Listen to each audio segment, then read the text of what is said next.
এটা টোটাল বলা যায় যে আননেসারি হ্যারাসমেন্ট। এটা একটা আননেসারি হ্যারাসমেন্ট। তার মতো একজন মান্য লোক, একজন নোবেল পুরস্কার পাওয়া লোক, যেটা শতবর্ষে বাংলাদেশে একটাই এসছে, সেইটা তার মতো মানুষকে এইভাবে অপদস্থ করা আমার মনে হয় যে ঠিক ছিল না।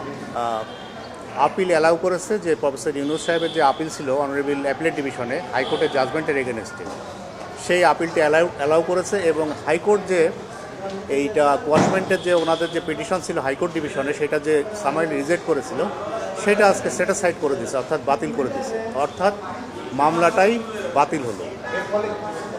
এর ফলে ওই মামলাটা থাকলো না, মামলাটা বাতিল হলো। এবং যে প্রক্রিয়ায় মামলাটি প্রত্যাহারের দুদক আবেদন করেছিল, এটি কি সঠিক ছিল? আপনার কাছে কি মনে হয়? প্রত্যাহারের আবেদন দুদকের, যেহেতু নিজস্ব আইনেই ক্ষমতা আছে, দুদক এটা প্রত্যাহার করতেই পারে। এবং যখন দুদক দেখলো যে ডিটেক্ট হয়েছে না, এটা আসলে ক্রিমিনাল মামলা চলে না, তখন দুদক ডিসিশন নিচ্ছে না, এটা আমরা উইথড্র করবো, উইথড্র করেছে।